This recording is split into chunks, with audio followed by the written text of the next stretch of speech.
মৰা খচলে যদি গা ধুব লাগে, বজাৰত মাছ মাংস আহিবলৈ গা কিয় নোধোৱা?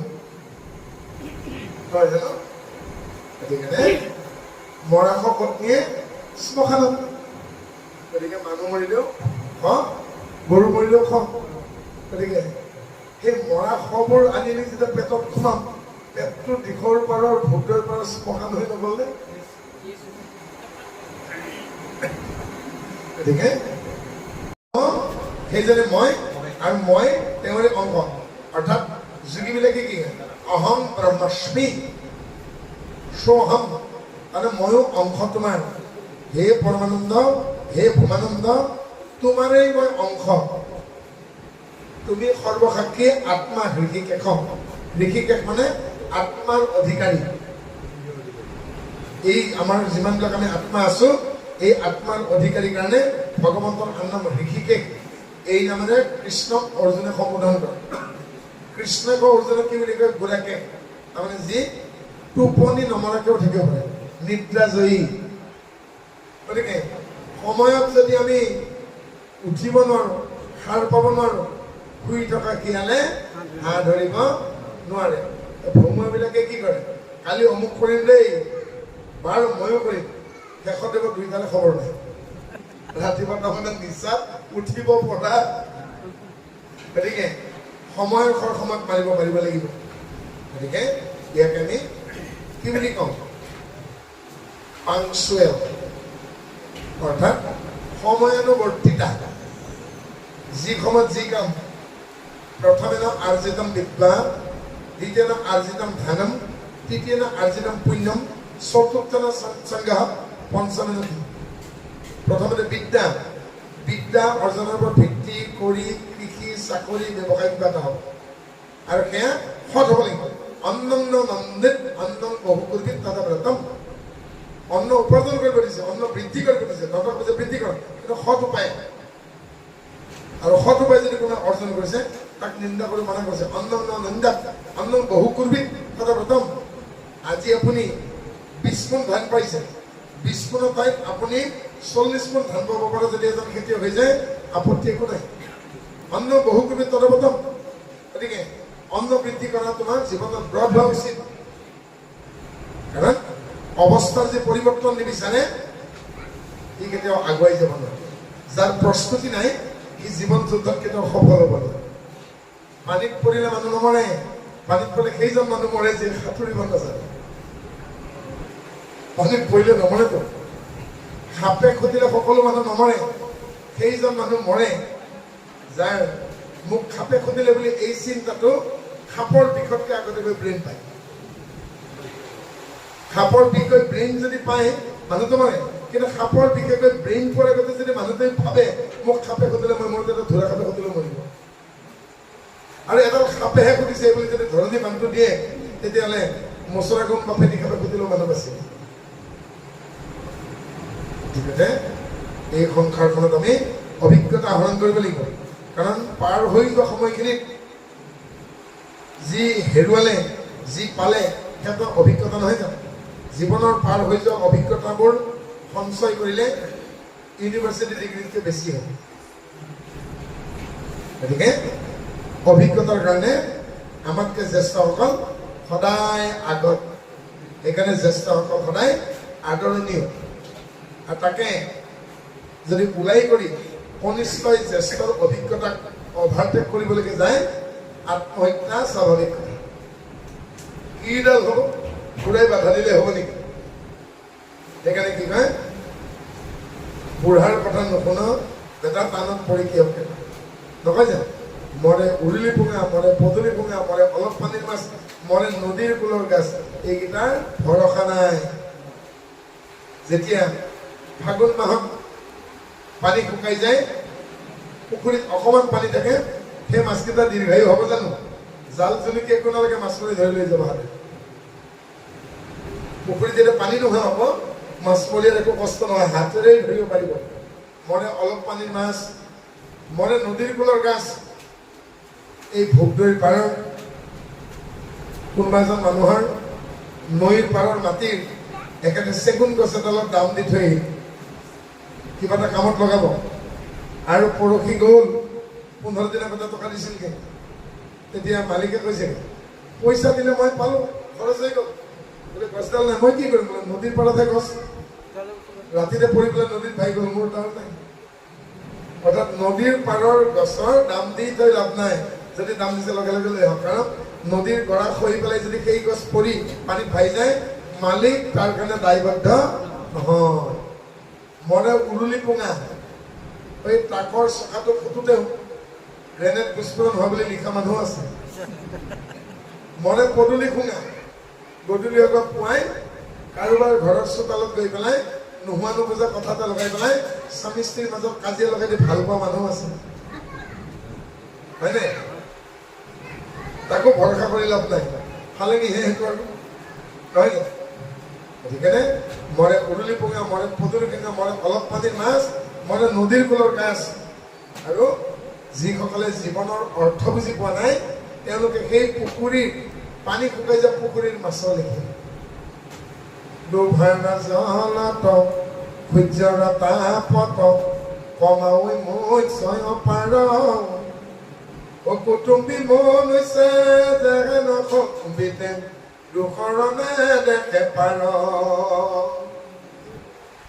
পানী কমি যোৱা পুখুৰীৰ মাছবিলাকে যেনে মৰিবৰ কাৰণে চটফটাই থাকে আমাৰ জীৱনৰো আয়ুষেষ হৈ যোৱা মানুহবিলাকে যিবিলাকে এতিয়াও হৰিনামত আশ্ৰয় লোৱা নাই এনেকে ভৰ পাই চটফটাই মৰিব তাৰ আৰু উপমা দিবলগীয়া নাই বুলি কৈছে গতিকে সময় থাকোঁতেই শিশুকাল গেল হাঁচিতে খেলিতে মোক কাষে পাজৰে দেখিছে নহয় বিভিন্ন ধৰণৰ শব্দ মুখেৰে উচ্চাৰণ কৰি তেওঁলোকে ফূৰ্তি দিছে তেওঁলোকে একো গম নাপায় আমি এখেতে কি কৰিছে মই কি কৈ আছোঁ তেখেতে ভাবিছে যে এটা ফেষ্টিভেল এওঁলোকে পাইছে নে বুজি শিশুকাল গেল হাঁচিতে খেলে যৌৱনকাল গেল ৰংগে নতুনকৈ বিয়া কৰোৱা আৰু বিয়া হোৱা ল'ৰা ছোৱালী হ'লে কিবা গম পায় নেকি গাজনি আহিলে ঢেকনি আহিলে চুৰেখিনি দিয়ে দিলে হয়নে পৰিল বৃদ্ধকাল ঘটিল জঞ্জাল এতিয়া এই ভাবজনা ৰাতিপুৱা যেতিয়া চাহৰ বাতিটো দিওঁতে এনেকৈ ঠেকেচা মাৰি দিবগে খালে খালে নাখায় এখেতেও নাখাব পাৰে মনে মনে কি ভাবে চেনি নাখাওঁ নিমখ নাখাওঁ গুড় নাখাওঁ এবাৰকে চাহ হৈছে তাকো দিছে ঠেকেচা মাৰি নেখালে হয়নে গতিকে এখেতেও এই সময়ত অলপ মৰম চেনেহ আদৰ বিচাৰে যেতিয়াই এই বয়সত মৰম চেনেহ আদৰ পৰা বঞ্চিত হ'ব এখেতেও নকৰা কাম কৰি দিব কাৰণ জুই খালে এঙাৰ হাৰিবই লাগে এফালে জুই নালাগে এখন হাতেৰে চাপৰি নহয় গতিকে এখেতৰ কেটেংকে উঠিব নহয় জানো গতিকে এখেতে যেতিয়া ঘৰত সেই মৰম এটা নাপালে চাহত চেনিবোৰ নাপালেগৈ এখেতৰ কি পেলাই গৈ ক'তবা জুই লগাই দিয়ে কি গাড়ীত আছে ফিৰি গৈ পুৰা শান্ত দাহ হয় ভালে বুজি আৰু এই আমাৰ এই ঘৰুৱা সংসাৰ যে ভেজালবিলাক হয় আৰু সেই ভেজাল তেজাল হৈ যাব উভতাকে কৈছোঁ পিতৃ মাতৃ অভিভাৱকৰ পৰা যদি উভতাকে সন্তানে পাবলগীয়া মৰমখিনি বঞ্চিত হয় তেতিয়া কিন্তু সন্তানে অখাদ্যৰ আশ্ৰয় ল'ব অসংগত যাব ডাকেতি খোৱা ল'ৰা ছোৱালীকেইটাক যদি সাক্ষাৎ কৰে তাকেই পাব মাকো শিক্ষিত বাপেকো শিক্ষিত কিন্তু এই পথত আশ্ৰয় ল'বলগীয়া কি হ'ল অকণমান মৰমৰ অভাৱ আমাৰ মাজৰ পৰা কিছু কিছু লোক জনজাতি হওক জাতিয়ে হওকে বিদেশী ধৰ্মক আশ্ৰয় লয় শংকৰ মাধৱক ধৰি পেলাই সিফালে কিয় যাব লগা হ'ল যদি সাক্ষাৎ কৰিলে কি পাব অকণমান মৰম চেনেহৰ অভাৱ পাব আমি মৰমৰ মাত এষাৰ তেওঁলোকক দিব নোৱাৰিলোঁ আমি তেওঁলোকক যোগ্য সন্মানখিনি দিব নোৱাৰিলোঁ আজিৰ দিনত এনেকুৱা এটা কথাও শুনিছোঁ বেয়া নাপাব আই মাতৃসকলে বোলে নামঘৰত সোমাবই নাপায় এইটো ভকতৰ কথা মোৰ লগতে ভুলতে আজি ডক্টৰ বাবু শুনাব এইখন যোৰহাটতে এনেকুৱা ঘটনা ঘটি আছে এখন ঠাইত এজন তাৰমানে মগজুত বেছিকৈ ঘি থকা ব্যক্তিয়ে প্ৰচাৰ কৰি আছে আই মাতৃসকলে বোলে নামঘৰত সোমাবই নাপায় নাম ল'বই নাপায় মোৰ প্ৰশ্ন তেওঁলৈ প্ৰতি আই মাতৃসকল যদি অপবিত্ৰ ৰঞ্জিত বাবে মই এখেতে পবিত্ৰ কেনেকৈ হ'লো আমি মাতৃ ফুটি ওলাইছিলোঁ দেখি মানে মাতৃ ফুটি যদি ওলাইছিলে এখেতৰ নাম পৰুৱা মোৰ নাম কুমতি আৰু এওঁ কেঁচু আৰু যদি গছত লাগিলে এখেতৰ নাম লেটেকু মোৰ নাম পনীয়া এটা কথা আমিতো মাটি পুতি হোৱা নাই। আজি ডক্টৰ বাবা মই ভাবিছোঁ আজি আমি আমাৰ এনে দুৰ্ভাগ্য যে মাতৃ জাতিয়ে ঈশ্বৰৰ নাম ল'ব নাপায়। গতিকে তেওঁলৈ আমাৰ প্ৰশ্ন, ঋক, খাম, যজু, অথৰ্ব, ভাগৱত গীতা, কীৰ্তন, দশম, ঘোষাৰত্ন কোনখন শাস্ত্ৰত লিখা আছে যে নাৰীসকলে নাম ল'ব নাপায়? আমি কোনো বিচাৰি পোৱা নাই। ও স্ত্ৰী ক্ষুদ্ৰ চন্দালে কৰে যদি আমাৰ তৰফ পতি ও তাহাঁত কহিমা কথা এইটো মহামতি।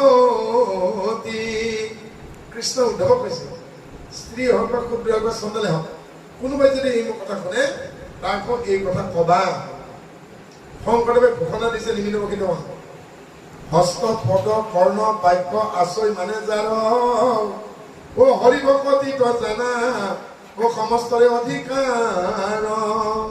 হাত ভৰি চকু কাণ বাক্য যাৰে আছে তেওঁৰে হৰিনাম লোৱাৰ অধিকাৰ আছে।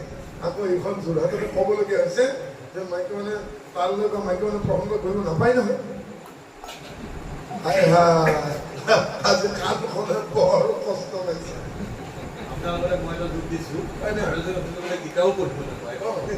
এয়া পঢ়িব নাপায় বুলিহে কৈছে।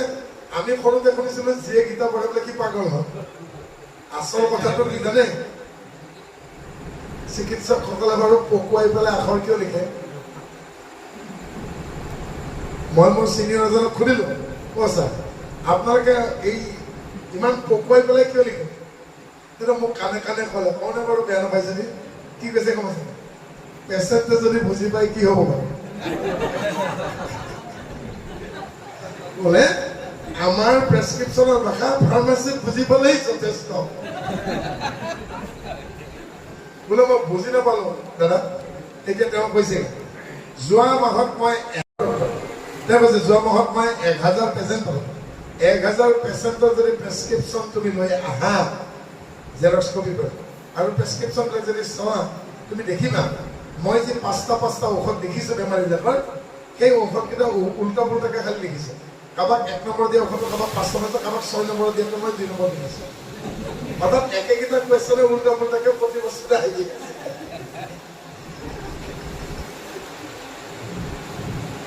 গতিকে মোক সঁচা কথাটো ক'লে ছাৰে বোলে কি পেচেণ্টে যদি বুজি পায়, সেইকাৰণে খালি এটা কথাই বুজি পায়, দিনত খাবনে ৰাতি খাবনে কেইবাৰ খাব, ভাত খোৱাৰ আগত ভাত খোৱাৰ পাছত, সেইখিনি খালি চিঠি পোৱাকে আৰু বাকীখিনি ফাৰ্মাচীয়ে বুজি পালেই।